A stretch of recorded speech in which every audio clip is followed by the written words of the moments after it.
ആണോ? ശബരി സൂപ്പർഫാസ്റ്റ്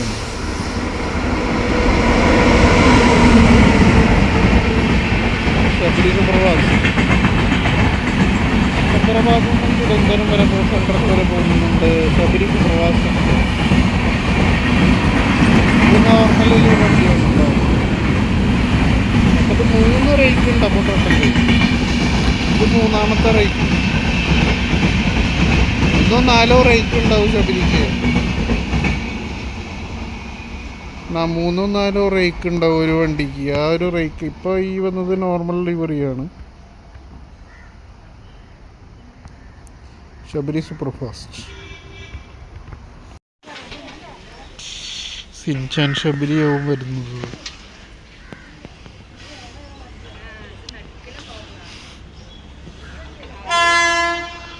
അതന്നെയാണ് സിൻചാൻ ശബരി എന്ന് തോന്നുന്നത്. അതന്നെ അല്ലല്ലോ, ഇത് രാമരാജ് ശബരിയാണ്. ഇന്നലെ പോയി. ഇത് 3ാമത്തെ റേറ്റ്. ശബരി മൊത്തം 3 റേറ്റാണ് ശബരിക്ക്.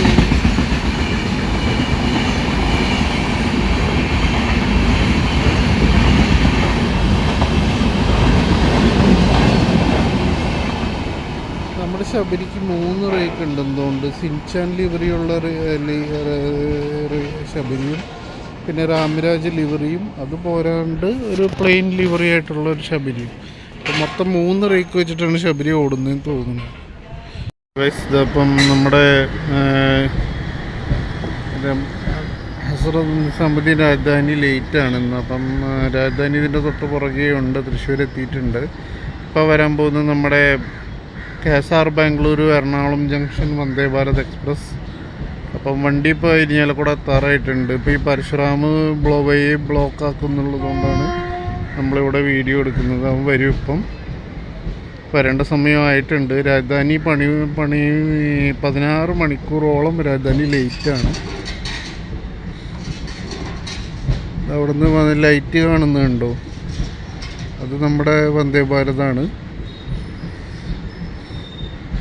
എന്തായാലും രാജധാനീനെ കാത്തിരിക്കുവാണ് ഞാൻ. ഇന്നലെ വരേണ്ട വണ്ടിയായിരുന്നു അത്. ഇന്ന് 16 മണിക്കൂർ പ്ലസ് ലേറ്റാണ്.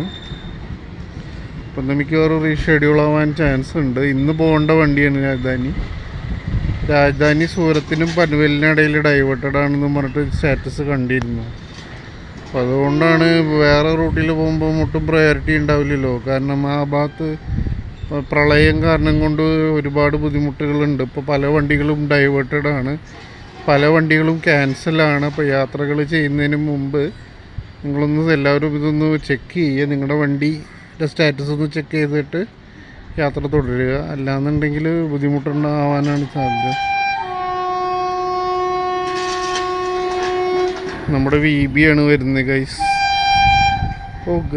അക്നോളജ്മെൻറ്റ്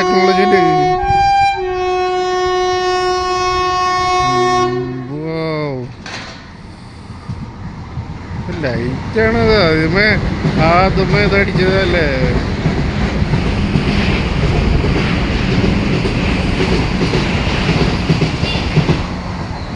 നമ്മുടെ കുട്ടി VB ഇവനിനി 16 കോച്ച് കിട്ടുന്നൊക്കെ പറയുന്ന കേട്ടോ. എന്തായാലും എത്ര പെട്ടെന്ന് കിട്ടട്ടോ.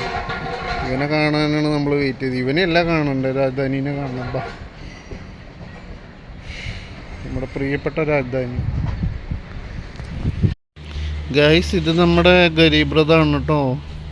ഞാൻ ഇവൻ്റെ കാര്യം മറന്നിരിക്കുകയായിരുന്നു. പക്ഷെ സത്യം പറഞ്ഞാൽ Thiruvananthapuram north Mumbai LTT Garib Rath express അരക്കോണത്തിൻ്റെ WP ഫോറുമായിട്ട് ഇതാ കടന്നു വരികയാണ്. മുമ്പിൽ പണ്ടാറും പരിശുവും ഉണ്ട്. അവൻ കാരണം മിക്കവാറും നമ്മുടെ വണ്ടീനൂടെ ചവിട്ടും. ഇപ്പം എന്താ നമ്മുടെ ഗരീബ് രഥ് ഇവിടെ നിർത്താൻ പോവാണ്. സിഗ്നലായിട്ടില്ല. പരശു പുതുക്കാട് ക്ലിയർ ചെയ്യാം. ഒന്നില്ലെങ്കിൽ ഇതിനെ ഓവർടേക്ക് അടിക്കുമായിരിക്കും നമ്മുടെ വണ്ടി. ഇത് കേരളത്തിലിപ്പം നിലവിൽ ഓടിക്കൊണ്ടിരിക്കുന്ന ഗരീബ് രഥ് ഇതാണ്. മറ്റേ വണ്ടി AC എക്സ്പ്രസ് ആയി. പണ്ട് യശ്വന്ത്പൂർ എക്സ്പ്രസ് ഉണ്ടായിരുന്നു, അത് AC ആയി. ഇപ്പോൾ നിലവിൽ ഗരീബ് രഥ് എക്സ്പ്രസ് ആയിട്ട് ഈ ഒരു വണ്ടി മാത്രമാണ്. ഈ വണ്ടിയിൽ നമ്മൾ യാത്ര ചെയ്തിട്ടുണ്ടായിരുന്നു.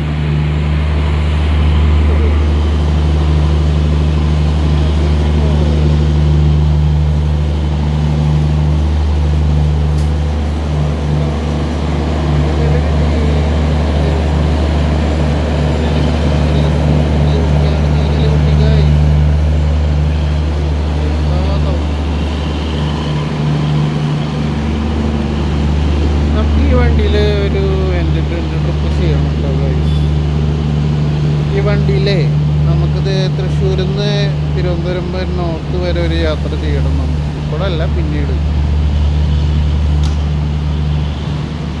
Economy, AC economy. നമ്മുടെ G9 ആയിരുന്നു നമ്മുടെ കോച്ച്. മഴ വന്നു, രാജധാനിയും വന്നു. മഴ ഇവിടെ ഇരിക്കുക, അടിപൊളി മഴ വന്നു. മഴ വന്നു, മഴ.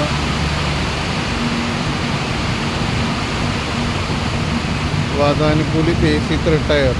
AC എക്കണോമി 3 ടയർ അല്ല, AC എക്കണോമിയാണ്. 3 ടയർ എക്കണോമി. ഈ സമയത്ത് കൊങ്കണിൽ പോകാൻ അടിപൊളിയായിരിക്കും കേട്ടോ ഗൈസ്.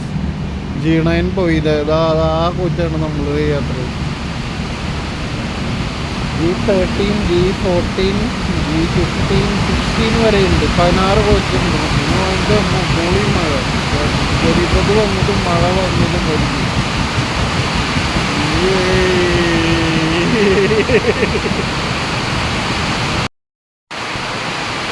അടിപൊളി മഴ എന്ന് വെച്ചാൽ അടിപൊളി മഴയാണ്. ഇത് കണ്ടോ, എന്താ മഴ.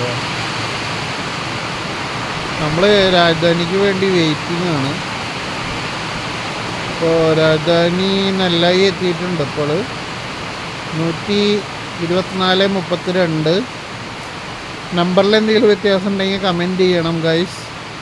അപ്പോൾ 16+ മണിക്കൂർ ലേറ്റായിട്ട് വരുന്ന നമ്മുടെ രാജധാനി അല്പസമയത്തിനുള്ളിൽ ഇരിഞ്ഞാലക്കുട സ്കിപ്പ് അടിക്കും. നേരത്തെ പോയത് ഗരീബ് രഥ് എക്സ്പ്രസ്സാണ്. തിരുവനന്തപുരം നോർത്ത് മുംബൈ LTT ഗരീബ് രഥ് എക്സ്പ്രസ്സാണ്. ആ ഒരു വണ്ടിയുടെ ലാസ്റ്റ് ഭാഗം കിട്ടിയില്ല. അപ്പോഴേക്ക് എനിക്കൊരു കോള് വന്നു. അത് വല്ലാത്ത വിഷമം തോന്നി. ആ ഒരു സമയത്ത് നമ്മൾ യാത്ര ചെയ്ത വണ്ടിയാണത്. അപ്പം നോക്കിയിട്ട് നമുക്ക് രാജധാനി ഇപ്പോൾ കടന്നു വരും. പരശുറാമിന് നല്ല തേപ്പാണ് കിട്ടിയത്. കാരണം പരശുറാമ എനിക്കാണ് പുതുക്കാൾ ഒതുക്കിയിട്ടുണ്ടാവും മിക്കവാറും പരശുരാമിനെ. അപ്പോൾ ഇപ്പോൾ നമ്മുടെ വണ്ടി ഇപ്പോൾ കടന്നു വരും ഗൈസ്. WP7 ലോക്കോ ആയിട്ടായിരിക്കും മിക്കവാറും വരുന്നത് രാജധാനി. അപ്പോൾ ഇന്നലെ ലേറ്റാണ്. വണ്ടി ഇവിടെ എത്തി, നെല്ലായി കടന്ന് ഇവിടെ എത്തി എന്നൊക്കെ പറയുന്നുണ്ട്. നല്ല മഴ. 32 രാജധാനി എക്സ്പ്രസ് അല്പസമയത്തിനുള്ളിൽ ഇരിഞ്ഞാലക്കുട സ്കിപ്പ് അടിക്കും. വണ്ടി 4 കിലോമീറ്റർ അപ്പുറമാണെന്നാണ് ഇപ്പം വേറസ്മേ ട്രെയിൻ പറയുന്നത്. ഞാൻ ആലോചിക്കുക ആ ഒരു വണ്ടിയിൽ യാത്ര ചെയ്യുന്നവരുടെ അവസ്ഥ എന്തായിരിക്കും എന്നുള്ളത്. ഇതിനിപ്പോൾ മെയിൻ റീസൺ ഞാൻ നേരത്തെ ഒരു വീഡിയോയിൽ പറഞ്ഞിട്ടുണ്ടായിരുന്നു. അത് ആ വീഡിയോ ഇതിനോടൊപ്പം വരും. അതിൽ ഞാൻ പറയുന്നുണ്ട്. കാരണം ഇതിൻ്റെ കാരണം ഡൈവേർട്ടഡ് ആവാൻ കാരണം ആ ഒരു സ്ട്രെച്ചിൽ, രാജധാനി പോകുന്ന സ്ട്രെച്ചിൽ മൊത്തം വെള്ളം കയറി അവസാനം ഭയങ്കര പ്രശ്നങ്ങളായി. വസായി റോഡിലും ആ ഭാഗങ്ങളിലൊക്കെ, മുംബൈ ഭാഗങ്ങളിലൊക്കെ ഭയങ്കര മഴ പെയ്ത് പ്രളയ സമാനമായ സാഹചര്യമായിരുന്നു. അപ്പോൾ അതുകൊണ്ട് രാജധാനി ഉൾപ്പെടെയുള്ള വണ്ടികൾ, ചില വണ്ടികൾ ക്യാൻസൽഡാണ്, ചില വണ്ടികൾ റൂട്ട് ഡൈവേർട്ടഡ് ആണ്. അപ്പോൾ ഈ ഡൈവേർട്ട് ചെയ്ത് വരുമ്പം അത്രയും പ്രയോറിറ്റി ഒന്നും ചിലപ്പോൾ കിട്ടണമെന്നില്ലല്ലോ. അതായത് മറ്റൊരു റൂട്ടിലേക്ക് ഡൈവേർട്ട് ചെയ്ത് വണ്ടി പോവുകയാണെങ്കിൽ ആ റൂട്ടിൽ ആ വണ്ടിക്ക് അത്ര പ്രയോറിറ്റി കിട്ടില്ലല്ലോ. അപ്പോൾ പനവേൽ വരെ ഡൈവേർട്ടഡ് ആണെന്ന് ഇപ്പോൾ നിലവിൽ വരെ കിട്ടിയ റിപ്പോർട്ട്. പനവേലിൽ നിന്ന് ഇങ്ങോട്ട് നോർമൽ ഇതാണ്. പക്ഷേ പ്രശ്നം എന്താണെന്ന് വെച്ചാൽ കൊങ്കണിൽ തേപ്പ് കിട്ടുകയാണെങ്കിൽ വണ്ടി കുറേ ലേറ്റാവും. കൊങ്കണിൻ്റെ കാര്യം എല്ലാവർക്കും അറിയാമല്ലോ. മിക്ക ദിവസത്തോളം കൊങ്കൺ റെയിൽവേയിൽ കയറി കഴിഞ്ഞാൽ വന്ദേ ഭാരതിന് പോലും പ്രയോറിറ്റി കൊടുക്കാത്തൊരു സെക്ഷനാണ് കൊങ്കൺ റെയിൽവേ എന്നുള്ളത്. അപ്പോൾ അത് ഈ പറഞ്ഞ കണക്കിൽ ഭയങ്കര ബുദ്ധിമുട്ടാണ് സത്യം പറഞ്ഞാൽ. ഇപ്പോൾ നല്ല മഴ പെയ്തുകൊണ്ടിരിക്കുകയാണ്. ഇരിഞ്ഞാലക്കുട നല്ല മഴയാണ് ഇപ്പോൾ. മഴയത്ത് രാജധാനിയുടെ എൻട്രി അത് കാണേണ്ടത് തന്നെയാണ്. രാജധാനി 4 കിലോമീറ്റർ അപ്പുറം ഉണ്ടെന്നാണ് പറഞ്ഞത് വണ്ടി. അപ്പോൾ ഇന്നലത്തെ ഒരു ന്യൂസ് നമ്മൾ സോഷ്യൽ മീഡിയയിലൂടെയൊക്കെ കേട്ട ഒരു ന്യൂസാണ്. അത് അവൻ അബദ്ധം അറിയാണ്ട് പറ്റിയതാണ് അവന്.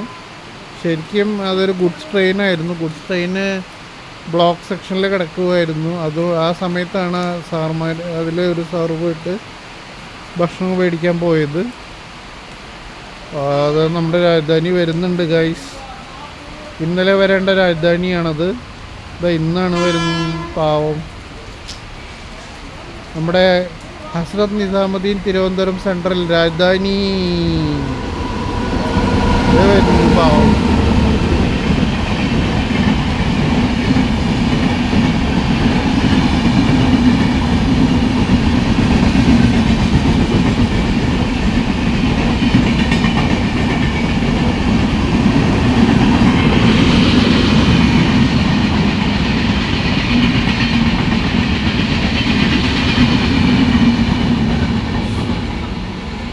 ഷൊർണൂരിൽ നിന്ന് വേറെ ക്രൂ കയറിയിട്ടുണ്ടാവും കേട്ടോ.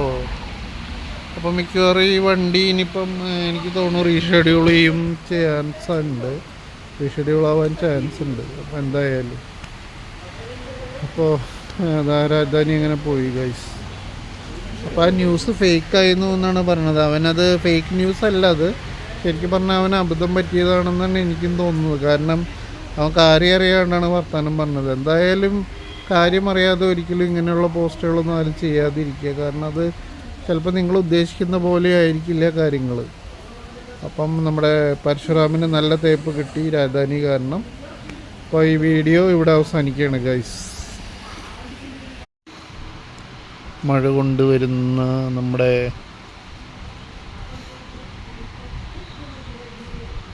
ഇത് എഡിറ്റിങ് തുടങ്ങണം. ഇപ്പോൾ എഡിറ്റിങ് തുടങ്ങി കയറ്റണം. എന്താടാ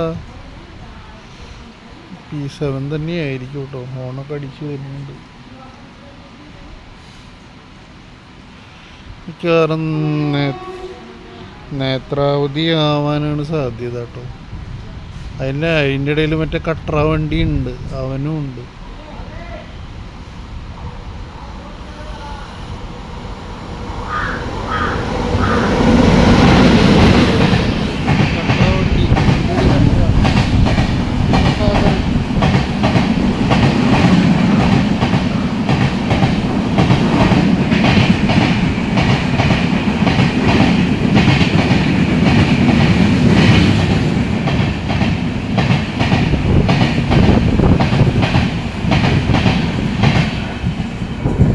SMBD Katra Thiruvananthapuram north Himsagar express.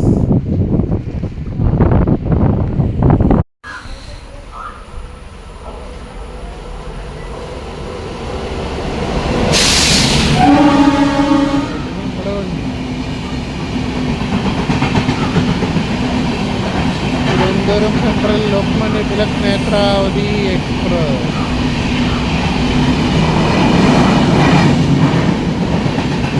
വളരെ ടൈമിലാണ് ഓടുന്നത്.